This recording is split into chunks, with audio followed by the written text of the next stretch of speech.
Well, Joe, dominant day here at Unadilla. In that second moto, you seemed like you were a lot more patient, kind of letting the race come to you, where the first moto you just immediately checked out.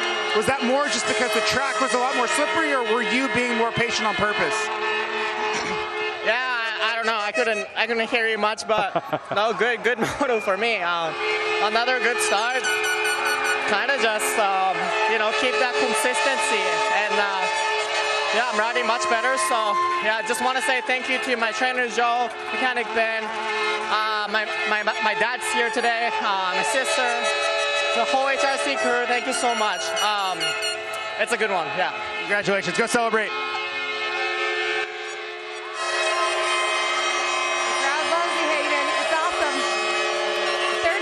Season you've come second in an overall.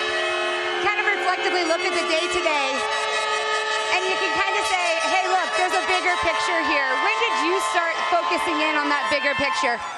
Yeah, I barely could hear you, but I'm just gonna assume you're asking how the race went. So, yeah, today it's a little hard, you know, to push the edge when you have a championship to win, and I feel like that's why I've kind of gotten this far in my career at a young age, just being smart. So.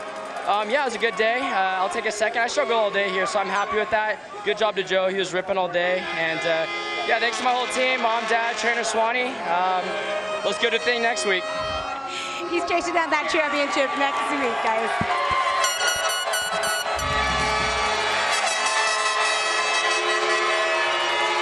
If you could understand what I'm saying, nod twice. No, I'm just kidding. But Tom Biao, you rode so much better in Moto 2.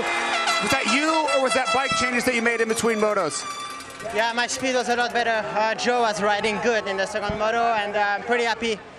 Good start, 2 all shots, so that was good for today, and hopefully we can keep that speed for the last race of the season. Great job. We'll see you next weekend. Thank you. Jet, congratulations on a great season. On behalf of the AMA and MX Sports Pro Racing, it gives me great pleasure to present you with the 2025 Pro Motocross Championship 450 #1 plate.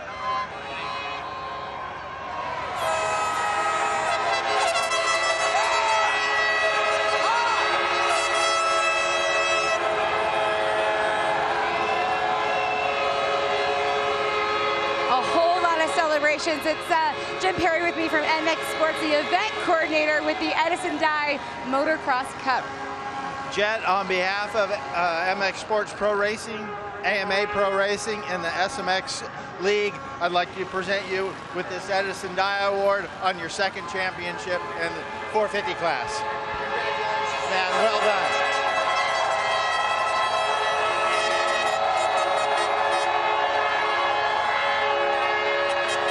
I don't know about everybody here, but I just got goosebumps witnessing all these fans screaming, yelling for you, you hollering back at them. Jet, when you think back to Glendale and Supercross, laid up thinking, how am I going to pull this thing together? How much of it at that time were you thinking about this motocross championship and being able to get the job done?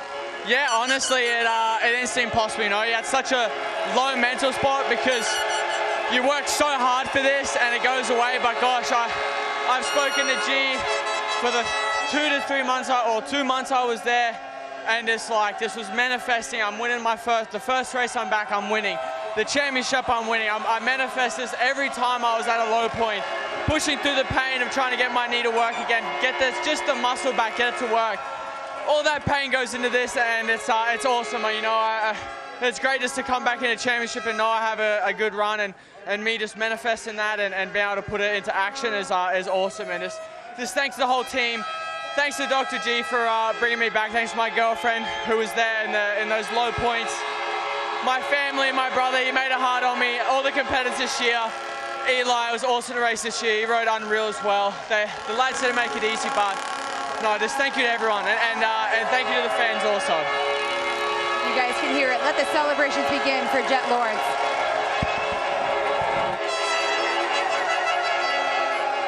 Well, Hunter, I know there's going to be a lot of Lawrence headlines that come out of this race. They're going to be about your little brother winning the championship. When I think about this race a year ago, you win that first moto, and everybody was asking, what's going to happen when Tomac's back and Prado comes in? But you win your first overall last week, and you've really established yourself in this 450 class as an elite. Can you take solace in that in this 2025 campaign? Yeah, I've always considered myself one of the top contenders, so it's good to be here. obviously, congrats to Jet. I gave it my all, both motos actually. Just wasn't quite good enough, so props to him. He rode unreal all season, and we still got SMX playoffs, see if I can pip him this year. You got aggressive on that first lap with Jet. The track was wet. It was really sketchy. Were you trying to get him uncomfortable still when he was sorting the track out? Oh yeah, keep the champagne bottles in the boxes. I was trying to push it to next weekend, but we gave it our best shot, mate. It was a tough, sketchy track this weekend, so a little bit unorthodox, but yeah, left it all out on the track, and yeah, congrats to the team. They really give everything week in and out. You know, they're away from their family, so it's awesome to see those guys be rewarded with a championship. Great job. Go celebrate with your family. Thank you. 79th career podium there for you, Eli Tomac. That was a big sigh. Taking it in, or what are you feeling right now as you kind of reflectively look back at today? Well, for Unadilla, it was a pretty good performance for me. This place can really be my Achilles heel. So other than just getting outridden by the brothers today, it was a solid day for us. Just happy with really everything, and other than those two. So this place can be so tough, and I've just for some reason struggled. So I found a pretty good flow. Just couldn't quite get to those two. When you look at those two and what they've accomplished, what would you say, separately as riders, they both bring to the table? Well, I'll tell you what, Jet Lawrence knows how to manage a race and how to get out in the lead and manage that lead. And you know, Hunter's an amazing rider too. So always got to try to improve the game. I do feel like we've found some good steps in some areas for us this weekend. So yep, we'll keep pushing the butts. Thanks. Well done. Oh, let's get more from the inside the Lawrence camp. Katie.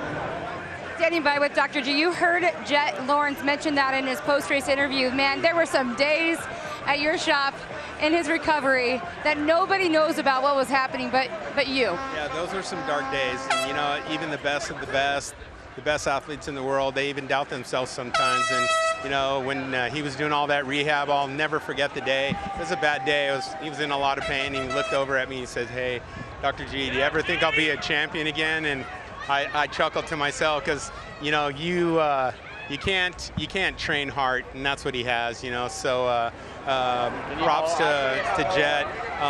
Those things don't get talked about in these celebrations. But if people, someday a story will come out about all the hard work that he did, and he deserves this championship because he worked his butt off. So congratulations to Jet, and you deserve it because you did all the work you needed to do. Well done to you and your team for getting him back on his feet and out riding. Thank you. It's days like this that make it worth it. So. Well, we have Lars Lindstrom. And Lars, I know you don't get a lot of camera time. We don't speak to you very often, so it's really been a pent-up season of emotion for you right here.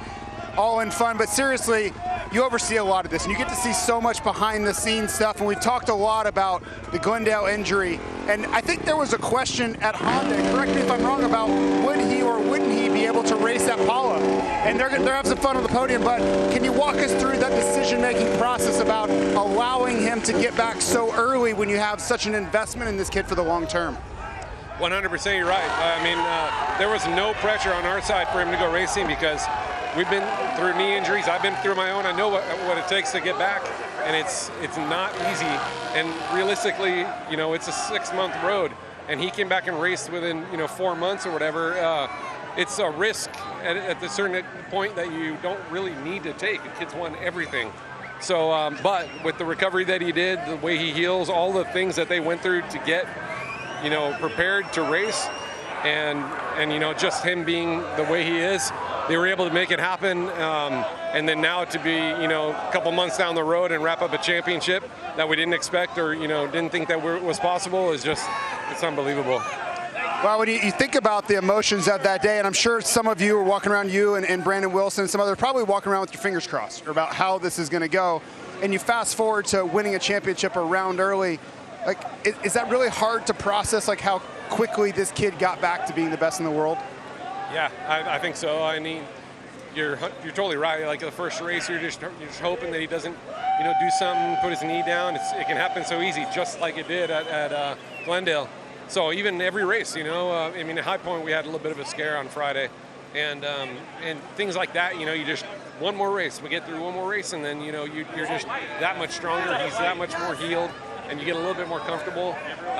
But you know, it just this sport is not easy, and you know, any sport I guess at the top is never easy. But for him to be able to just keep knocking off the wins, making it happen, getting stronger every race, and controlling the way he did, we couldn't be more proud of him. And I just can't believe that he was able to do it as easily as he did. Well, it speaks to the whole team. You know, we talked earlier on the show. It's a whole team effort to make these things happen. Jet and Hunter do their part, but there's a lot of people behind the scenes here all celebrating. So congratulations. Thank you very much, and I want to give a shout out to Graham Hutchinson, to Darren Lawrence, Derek Atkinson from Showa. They're like the three guys that are like the brain trust. You know, they get together and they really analyze what we could be doing different, ideas and things like that. And so I really want to make sure that they get a lot of credit because they put so much time and effort into the whole process of testing along with both the boys. So, but thanks, of course, to the entire team, everybody in Japan, HRC, Kumamoto, like all those guys, they just put in so much work, and I want to say thank you to all of you. Good job. The guys were all over here. Champagne bottles were going, shirts were on, a lot of emotions happening over here, and I was like, where's Dazzy? And you were over here in the corner just taking it all in. Yeah, I like to do that because when you're in amongst it, you don't, I don't know, I just like to look from afar to get the true essence of what's going on, and the guys like Johnny O, you know, that really deserve that time with the boys. Dr. G, Lars, Hutch, Cam, Christian, all them guys, I want to give them time with my boys because they are special boys, you know, so I just like to stand back and watch from afar sometimes, and you get the true essence and the feeling of the situation a little more, you know. Describe the feeling. What was it all about for you? Just pride that they never gave up. They worked their butt off from, I'm talking like from 10 years ago, 12 years ago, you know. We never, like we've said many times, we never knew we'd get to here, you know. So it's just like making sure you understand the gravity of it, because one of my bad traits is once we accomplish something, I'm on to the next. Like, how can we be better? And my wife's always yelling at me, like, you need to celebrate at the time, you know, like just relax for a day. When you think back to the sacrifices, the family time, the dinner conversations, the grind, I mean, years and years of this, and then you look at what Jet and Hunter have accomplished. Why is this particular championship so special? They're all special. I don't know whether you can say every championship you're going to have your, you know, your challenges and your ups and downs, like life, peaks and valleys, you know. But for me, it's just the fact of where we came from and what they had to work to do to get to here, and they just never gave up and just kept going, you know. So it's just shows grit for me and a whole human being, you know, that's just got their head together. Well, congratulations to what you and the family have put together. It's incredible to see the accomplishments, but also the men that they are as they carry themselves otherwise. Thank you so much, and thank you to everyone at home watching, and all the people that come buy tickets. And without those people working every day, you know, and buying tickets, this sport wouldn't be where it's at. Sure hope you get to enjoy some of those celebrations now. Thanks so much. Hi folks, Lee Diffie from NBC Sports. If you enjoyed what you just watched, well, it's time to bring the action and subscribe to the Motorsports on NBC YouTube channel. You can have it all: news, highlights, interviews, and analysis. So go for it.